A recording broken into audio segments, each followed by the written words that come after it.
Fala pessoal, tudo bem? Sejam muito bem-vindos a mais uma aula de conhecimento básico na ferramenta TwinCat. Hoje eu vou mostrar para vocês basicamente como que a gente declara uma variável, né? Qual que é o padrão para a gente se declarar uma variável e as estruturas de decisão, tá? Eu estou aqui no site da Backf, já abri o nosso Backf Infosys aqui, para mim mostrar para vocês quais os operadores que a gente tem no TwinCat, tá? Vai ser um overview bem básico, tá? Fica até de lição de casa para vocês, vim aqui dar uma olhada aqui, né? Ó, a gente tem bastante operadores, né? Para vários tipos, né? Numérico, namespace, bitstring. Então, quem quiser estudar os operadores que tem, vem aqui no site, tá? Eu vou passar só pelos aritméticos aqui por cima, porque é o que a gente vai mais utilizar aqui, tá? Então, a gente tem o de adição, né, que ele soma, e eu vou focar sempre no texto estruturado, tá? Então, para as outras linguagens a gente tem, igual está mostrando aqui, FBD, né? Então, e ladder aqui, que é igual ladder. Então, se vocês quiserem fazer em outra linguagem, sintam-se à vontade, tá? Então, aqui a gente tem uma adição, divisão, que é o div. O index of, ele retorna o ponteiro de um function block, a gente não vai utilizar. O mod, que ele retorna o resto da divisão. O move para a gente é igual o nosso operador de associação de valor, né? Então, ele até fala aqui que isso daqui corresponde à mesma coisa do que isso no texto estruturado. Tá? Multiplicação, que é o nosso asterisco. O size of, ele vai te retornar a quantidade de bytes que a sua variável tem. Então, se eu colocar um size of de uma variável do tipo word, ele vai me devolver o valor 2, porque uma variável do tipo word, ela tem 2 bytes, tá? E o valor de subtração aqui, que é o nosso sinalzinho de subtração. A gente tem vários tipos de operadores, tá? Operador de engenharia aqui, raiz quadrada, logaritmo natural. Então, dei uma pesquisada aqui e creio que vai ser de bom grado para vocês saber quais operadores que eles têm aqui. Fica de uma liçãozinha de casa para vocês, tá? E também para vocês testarem na instalação de vocês, como que funciona cada um certinho, tá? A gente tem também, vou mostrar para vocês aqui, né, os nossos operadores, nossas estruturas de decisões, tá? Que a gente vai focar hoje no estudo delas, que são o if, tá? O if e o case, tá? São essas duas estruturas que a gente vai focar hoje. Já estou com o nosso programinha aberto aqui, tá? Agora, vocês já me viram trabalhando com variável, né? Declarando variável, fazendo todos os nossos testes aqui, mas eu não expliquei para vocês qual que é o padrão, qual que é a minha assinatura da minha variável, né? Como que eu declaro a minha variável de um jeito correto, tá? A gente declara a variável da seguinte forma: eu tenho que ter o nome da variável, 2 pontos e o tipo da variável, tá? Nome da variável, 2 pontos, o tipo da variável. Caso eu queira que a minha variável inicialize com um valor específico diferente do padrão que ela já inicializa, eu coloco esse nosso valor de atribuição, né, aqui, né, nosso código de atribuição aqui, mais o valor de inicialização, tá? Então, essa parte aqui, ela é opcional, tá? Você não precisa inicializar uma variável, tá? Toda vez que você cria uma variável, o Backf ele já inicializa com valores padrões. Quais são os valores padrões? Para variáveis do tipo numérico, vai ser sempre o valor 0, tá? Para string, sempre o valor em branco. O que é em branco? Sem nenhum caractere, vazia, tá? E para valor booleano, sempre valor falso, tá bom? Então aqui, ó, vocês veem que eu declarei uma string, ela vai começar vazia, Aqui eu declarei um booleano, que vai começar em false, né? Ele vai estar sempre em false, tá? E a gente tem essa variável aqui, ó, que ela é um array. Ele não é um tipo de variável, o array. O tipo é esse, ó, tá? O array, ele é uma coleção, tá? Imagina que ele é uma coleção, que ele só pode guardar elementos que são do mesmo tipo, tá? Para mim declarar um array, como que eu faço? Ele é um pouquinho diferente em relação a uma variável comum. Eu tenho que colocar o nome do meu array, né? Dois pontos. Array, abro chaves, coloco o índice de início, aonde que eu quero que ele comece, dois pontos, e aonde que eu quero que ele termine. E fecho chave. Coloco a nossa palavra reservada off e o tipo de variável. O tipo da variável que eu quero. Se a gente traduzir isso para o português, tá bem básico, aí você vai estar criando uma variável, que ela é um array, que começa no índice 1 e termina no índice 10, do tipo da variável. Tá? Então, aqui é uma variável que chama memória soma, que ela é um array que começa no 0 e termina no 10 de inteiros. Então, só tem valores do tipo int aqui. Tá? Aqui é um timer, né? O meu nome é timerzone. Ele é um array que começa de 1, termina no 5, do tipo timerzone. Eu posso colocar qualquer tipo de variável, tá? A gente tem uma outra estrutura de dados que ela aceita variáveis de vários tipos. Não precisa ter variáveis do mesmo tipo. Mas esse assunto vai ficar para o próximo curso, que é um curso mais intermediário, tá bom? Então, aqui eu tenho minhas variáveis declaradas, tá?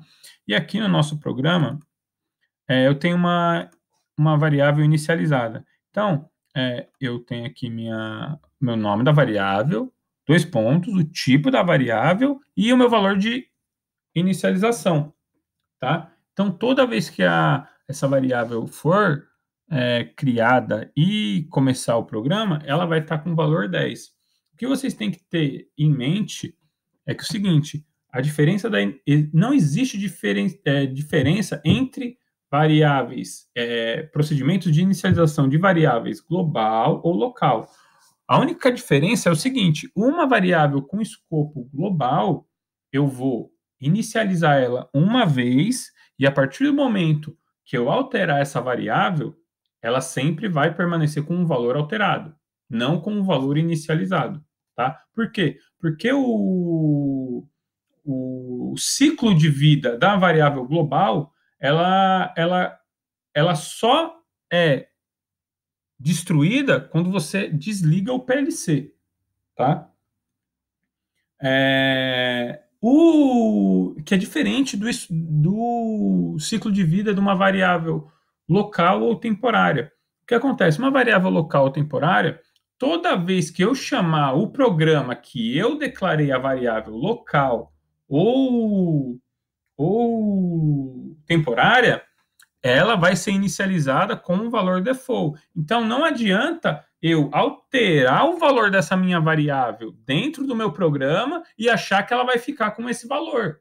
Não, ela sempre vai ser inicializada com o valor default. Por quê? Porque o ciclo de vida da variável local ou temporária, ele termina, a variável é destruída assim que o programa termina a sua execução. Então, se eu tenho um function block, que ele é chamado, quando eu chamo esse function block, ele cria as minhas variáveis e as minhas variáveis são inicializadas. Quando eu termino esse function block, minhas variáveis temporárias e locais são destruídas. Então, toda vez que eu chamar esse function block, eu crio a variável. E quando eu crio ela, eu automaticamente inicializo, tá? Tenham sempre isso em mente. Aqui eu criei um timer e um contador, né? Aqui em cima, um timer e um contador. Não se atentem a isso, tá? Eu vou ensinar vocês o que eu fiz aqui. Basicamente, eu fiz isso aqui só para a gente testar, mas não se atentem ao que é cada coisa, porque agora não é importante. Isso daqui eu vou explicar para vocês quando a gente estiver executando o nosso projetinho, tá? Então, aqui eu declarei um timer e um contador. O que vocês têm que saber aqui é o seguinte, a cada 1 segundo esse contador ele vai te mandar um pulso, ele vai mandar um pulso para a gente. Então, a cada 1 segundo a saída dele vai ficar em true e o contador, a cada duas contagens, a cada 2 valores, a saída dele vai ficar em true, tá? Para a gente estudar a nossa... Eu criei isso para a gente estudar as estruturas de decisão, tá? Então, vamos lá. A nossa primeira estrutura de decisão, que é a estrutura mais simples, tá? Que é um if. É um if que ele vai escolher se... Ele não vai escolher, ele vai verificar se a sua condição é verdadeira. Se ela for verdadeira, ele vai executar o que está dentro do if. Como que eu declaro o if? Eu tenho a minha palavra-chave if, a condição que eu quero verificar e a palavra-chave then. Então, se isso for real, então faça isso. Tá? Então, aqui eu estou verificando se a minha saída do meu timer on for verdadeira, executa isso, tá? Gente, vocês aqui, ó, como eu estou passando uma variável booleana, tá? Uma variável booleana do tipo booleano, eu não preciso colocar se a variável é igual a true, tá? Por quê? O if, ele entende que como a variável ela é uma variável booleana, eu tenho que ele só vai ter, ele tem que verificar se a variável ela é verdadeira ou falsa. E é os únicos valores que eu tenho numa variável booleana, tá? O if, ele só faz avaliações de condições com resultado booleano, tá? Ou é verdadeiro ou falso. Você não pode colocar uma condição que ela pode ter várias decisões para avaliação, tá? Você só pode verificar se ou é verdadeiro ou é falso, tá bom? Então, aqui, eu estou verificando se a saída do meu contador ela é igual a 1. Se ela for igual a 1, ele vai executar aqui, ó, meu contador, tá? Esse aqui é um outro jeito de fazer um contador, ó, porque ele vai pegar o valor dele e somar mais 1. Então, toda hora que esse cara tiver em 1, ele vai contar. Então, a gente acabou de fazer aqui um contador relacionado a essa condição, né? É um outro jeito de você fazer um contador. A estrutura de baixo é uma estrutura de decisão aninhada. O que é uma estrutura de decisão aninhada? É um if dentro de outro if. A gente só tem que tomar cuidado aqui, porque muitas vezes quando a gente faz esse if aninhado, o código fica com uma... fica muito difícil de você ler o código, né? Saber em qual parte que você está. Então a gente tem que tomar muito cuidado ao utilizar if aninhado, né? Não é uma boa prática. A gente tem que utilizar, às vezes tem realmente que utilizar, tá? Mas a gente tem que fazer sempre o mais básico possível, tá? Então aqui basicamente ele vai verificar se o meu contador tiver, meu timer tiver em 1, né? Se ele tiver em true, eu vou executar a linha de baixo, que é um outro if. Se o meu contador 1 estiver em true, tá? Executa isso. Caso isso daqui não estiver em true, ele vai passar para a linha de baixo aqui, não vai executar nada daqui, né? E vai passar para essa linha de baixo, tá? Como ele já executou que aqui está em true, então ele vai sair do if, tá? Então, o if aninhado nada mais é do que um if dentro de outro. Então, ele vai executar essa condição primeiro. Se essa daqui não tiver em true, ele nem entra aqui, tá? Ele já sai fora. Então, não executa nada. Eu vou mostrar isso daqui para vocês passo a passo, tá? Aqui a estrutura com opção de negação, né? Porque imagina, igual eu falei aqui, ó, o meu timer não é igual a 1. Tá, então eu quero fazer outra coisa. Eu não quero que ele já pare a execução do meu programa, que ele vá fazer outra coisa. Não, eu quero executar um outro valor na minha variável. Então, o que acontece? Então, verifica aqui, ó, se, mesma estrutura, né? Minha condição for igual a 1, né? Faço isso. Se ela não for, se não é a palavra else, né? Então, toda vez que ela não for verdadeira, executo essa função aqui, tá?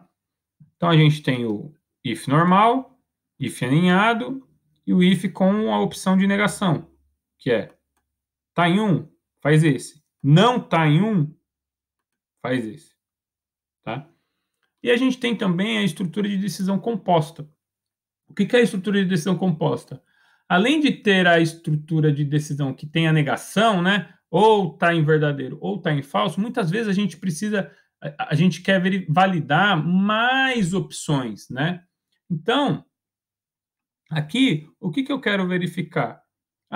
Quando eu tenho mais do que uma opção para verificar, eu preciso de uma palavrinha-chave para verificar de novo se realmente, se caso a minha primeira opção não for verdadeira, eu verificar se ele está numa outra condição, tá? Então, aqui o que eu verifico? Verifico, meu timer 1, ele está em 1 e, que é o nosso operador, né, para verificar, né, a função e, né?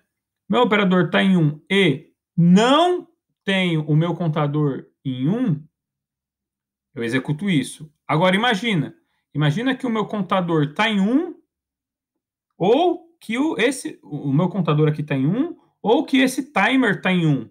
E eu quero verificar se, tá, beleza. Se o timer estiver em 1, putz, ele não vai executar isso, mas eu preciso verificar se o meu contador está em 1. Aí ele vem para cá, verifica. O seu contador tem 1. O contador tem 1. Então executa isso aqui, ó. Entendeu? Só que vocês têm que se atentar ao seguinte: quando uma opção ela é executada, né? Então imagina que eu entrei nessa condição aqui, ó. Timer 1 está igual a 1 e o meu contador não está igual a 1, está igual a 0. Então essa condição é real, é verdadeira. Eu entrei aqui.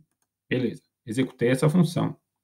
O programa não vai tentar verificar isso, tá? Por quê? Você já entrou numa condição aqui. Então, ele vai sair completamente do programa e vai executar o resto. Vai voltar aqui de novo e vai verificar, ó. O seu timer 1 está em 1? Não, o timer 1 está em 1. E o seu contador está em 1? Não, também não está em 1. Então, essa condição é falsa. Beleza, aí ele vai para a próxima condição. Tá, o seu contador está em 1? Não, não está em 1. Então não está em 1? Beleza. Então, nenhuma das condições é verdadeira? Não. Se nenhuma das condições são verdadeiras, executo o meu senão, tá? Beleza, executei o meu senão. Terminou a execução, volta de novo, verifica. Esse aqui é igual a 1? É. Esse aqui é igual a 1? É. Então é falsa essa condição. Por quê? Eu estou verificando se esse é igual a 1 e esse é igual a 0.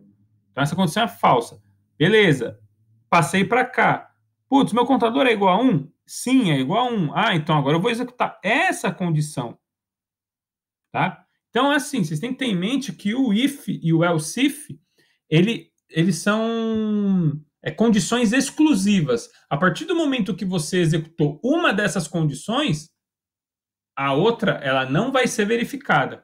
E você pode ter quantas condições você quiser aqui, tá? Se eu quiser colocar mais 20 condições aí, ó, eu posso colocar, tá bom?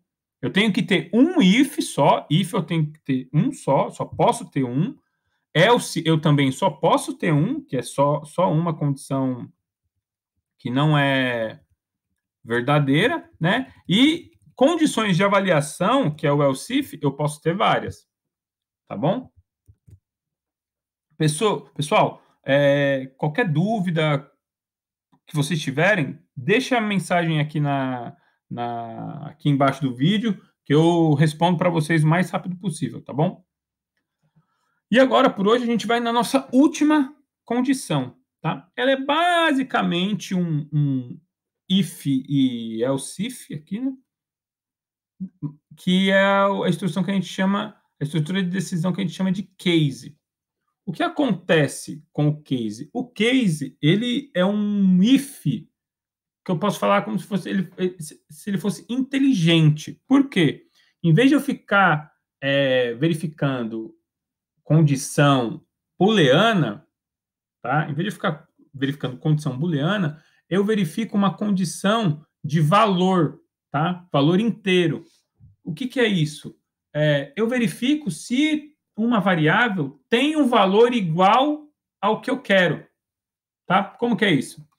Aqui, ó, eu tenho a minha estrutura de case, tá? Case, a minha palavra-chave case, eu passo a minha variável de controle, que é a variável que eu quero verificar o valor, tá? Então, essa vai ser a minha variável de avaliação. A minha variável de avaliação ela vai ser alterada pelo programa. E eu quero verificar se essa variável de avaliação tem os valores que eu coloquei dentro do meu case.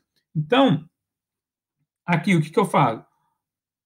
Aqui, né, case, minha variável de avaliação, off, né?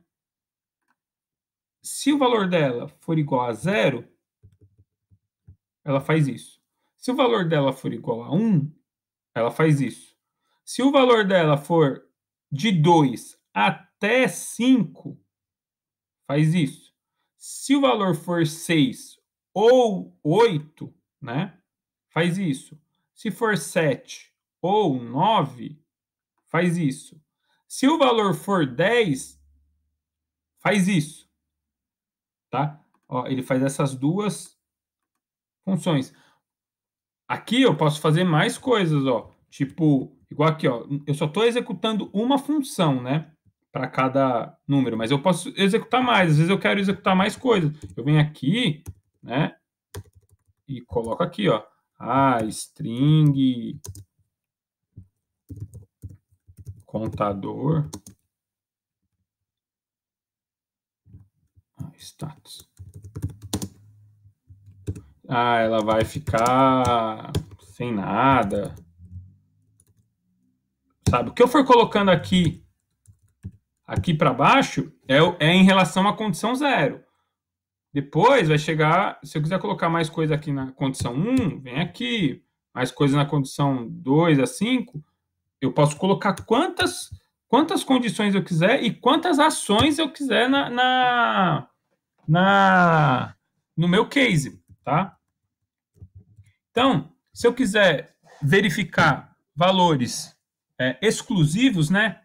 Somente ele, então eu coloco só o valor que eu quero verificar. Igual tá o 0, o 1 e o 10. São valores exclusivos. Eu só quero verificar se realmente é aquele valor. Se eu quero verificar um range de valor, putz, se minha variável tiver de 100 a 180, aí eu faço igualzinho, vou declarar um array. Se eu não declaro no array, eu quero que meu array vai de 1 até tal valor, é a mesma coisa aqui. Eu quero verificar se minha variável ela vai de 2 até tal valor, até 5. Tá? Quando eu quero verificar vários valores que não são sequenciais, eu posso colocar vírgula. Então, eu quero verificar se ela está igual a 3, 5, 7, 9. 3, 5, 7, 8 e 9. Então, eu tenho que... eu tenho que colocar a vírgula. Eu não sei se ela deixa eu fazer isso aqui, ó. 6, 7, 8 a 12. Deixa eu ver se ele deixa. Ele deixa, ó, tá vendo? Ó? O que eu fiz aqui, ó? Ele tá verificando. Claro que vai dar só um teste, tá? Ele vai dar erro na lógica aqui, mas eu estou verificando se a variável ela é 6 ou ela está de 8 até 12. Então, eu posso criar mais condições aqui para a verificação, entendeu? Vou voltar ao normal aqui, só para a gente não perder o nosso fio da meada. Então, aqui eu verifico valores que não são sequenciais, tá? Então, 6 e 8, né? 7 e 9. Então, se ela tiver com valor 6 ou tiver com valor 8, ela vai fazer isso. Não quer dizer que se ela tiver de 6 a 8, porque o 7 ela está verificando aqui embaixo. Se ela tiver de 7 a 9, ela vai fazer isso daqui. Se ele tiver com valor 10, que é o valor absoluto de novo, o valor exclusivo, ele vai fazer isso aqui, ó, essas duas ações. Tá, e se ela não tiver com nenhum desses valores? A gente não tem o senão lá no if, então a gente também tem o senão aqui no case. Caso a variável não esteja em nenhum desses valores, ela executa essa condição, a condição que está no else. Tá bom?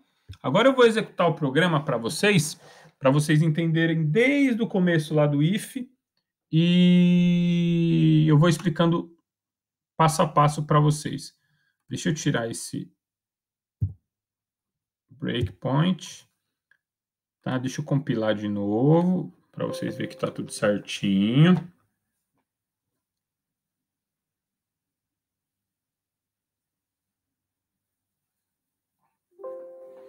Beleza.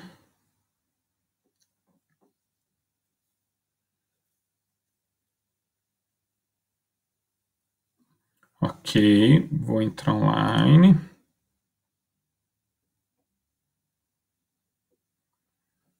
Beleza. Deixa eu subir isso. Ah, peraí. Deixa eu descer. Vou te mostrar. Primeiro eu vou mostrar para vocês. Vou colocar o breakpoint aqui novamente para mostrar em relação à inicialização das variáveis, tá? Ó, vou inicializar o meu PLC. Ele vai parar aqui. Ó o valor da variável. Lembra que eu coloquei ela para iniciar com valor 10? Ela iniciou com valor 10 mesmo, tá? Só que aqui, ó, eu estou escrevendo esse valor na minha variável, ó. Então, eu vou dar um passo, beleza. Ele está com valor 10, ó. O meu valor ainda está 10 aqui dentro, tá? Agora, ó, ele passou para zero, tá vendo? Passou para zero. Se você ver aqui no meu poll, eu só estou rodando um programa, ó, que é o sttype, que é o programa aqui, ó, que é o programa que eu estou rodando. Essa variável, ela não é escrita mais em nenhum outro lugar, tá? Então, eu vou mostrar para vocês agora o seguinte. A variável está com valor zero, correto? Eu vou dar um ciclo de máquina. O que é um ciclo de máquina? Eu vou fazer com que a máquina volte de novo aqui, mas ela vai executar tudo que ela tem que executar e depois ela vai voltar aqui. Ficam vendo qual o valor que a máquina vai, que a variável aqui, ó, que essa variável ela vai ficar quando voltar a execução. Olha lá, ó. Voltou para o valor 10. Por quê? Quando eu chamei esse programa novamente para entrar aqui, ele criou as variáveis de novo. E aí inicializou todas com valor 10. Entendeu, pessoal? Então, essa explicação é em relação ao escopo de inicialização de variáveis globais e locais. Tá? Agora vamos lá. O nosso contador aqui, ó, vamos chegar até aqui. Né? Beleza. Olha lá. O nosso timer, ele está em false, tá? Se ele está em false, ele não pode executar essa condição. Então, vamos dar mais um passo. Ele vai ter que passar, ó. Passou fora, não executou, ó. Contador 1 está igual a zero. Está verificando aqui de novo, né? Se ele está verificando aqui de novo, então ele não pode entrar aqui também nesse if alinhado, porque a condição é falsa. Beleza. Não pode entrar aqui de novo. Mas se ele não é verdadeiro, ele tem que executar essa função aqui, ó. Ele já executou uma vez, tá vendo? Agora vamos lá, ó. Mais um passo. Ele entrou no else, tá vendo? Porque essa condição não é verdadeira, ela é falsa. Se ela não é verdadeira, executa a condição de baixo. Ó, executou certinho pra gente. Aqui é a nossa estrutura de decisão composta. Beleza. Ele vai verificar se esse está em 1 ou se esse está em 0. Não. Essa condição não é verdadeira. Ele vai ter que verificar a próxima. Também está verificando e não é verdadeira. Se não é verdadeira, ele vai. Nenhuma das duas é verdadeira, então ele vai executar o se não. Se não, ele vai vir executar essa ação aqui, ó. Olha lá, executou essa ação. Beleza. O nosso case. Vamos lá, o nosso case, ele está com valor zero. Correto? A nossa variável de verificação, ela está com valor zero. Então, ele vai ter que executar essa função aqui, ó. Olha lá, executou essa função e vai sair fora. Olha lá, foi para outra parte do nosso programa. Então, né, agora eu vou acelerar aqui a nossa execução até a gente ter uma saída do nosso contador. Tá? Que é basicamente quando a gente tiver o valor 100 aqui. Ó. Quando esse contador chegar a 100, basicamente a gente vai ter um... Deixa eu ver qual que está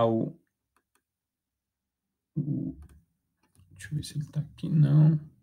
Deixa eu ver se consigo adicionar ele. Vamos ver com quanto tempo que ele está. Tá? Está com 700 milissegundos.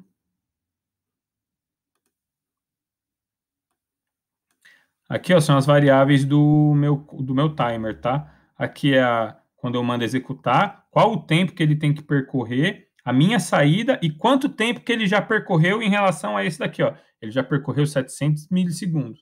Então, vamos executar mais. Olha lá, 720, ele tem que chegar até 1000, tá? 80, 90. Agora ele vai dar 1000. Vamos ver. 1000. Ó, beleza. 1 segundo, a minha saída ficou em true, tá? Vamos fazer as análises novamente das nossas estruturas, tá? Ele está em true. Beleza. Isso daqui não conta pra gente. A primeira estrutura de decisão é aqui, ó. Então, vamos lá.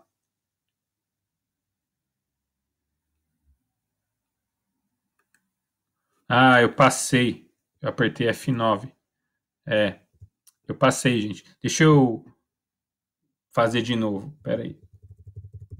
Deixa ele chegar a 1000 aqui de novo, porque eu passei pelo passo, tá? Passei, aí ele já zerou já.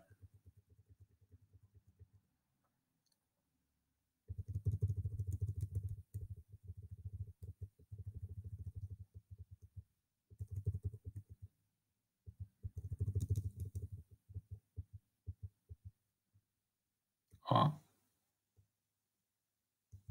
Aqui, beleza. Ó.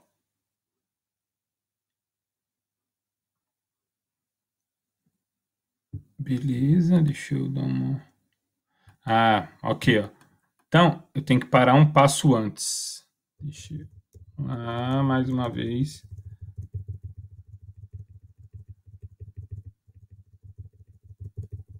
Tá certo, porque quando eu atualizo o valor aqui, gente, por que que tá dando... eu não tô conseguindo pegar ali. Não é que eu não tô conseguindo pegar.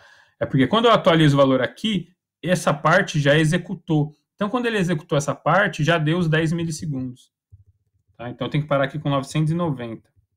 Aí vai dar certo. Ó, 990, beleza. Executei. Aí, ó, foi para true, tá? Ele passou para 1 segundo. Então, agora a gente tem a nossa saída do nosso contador em true, né? Vamos executar, beleza. Olha lá, ele vai verificar. Meu contador tá em true? Tá, então ele vai ter que executar essa linha aqui, ó. Beleza, executou, ó.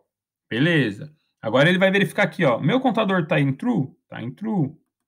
Beleza, o meu timer, desculpa, gente. Meu timer tá em true?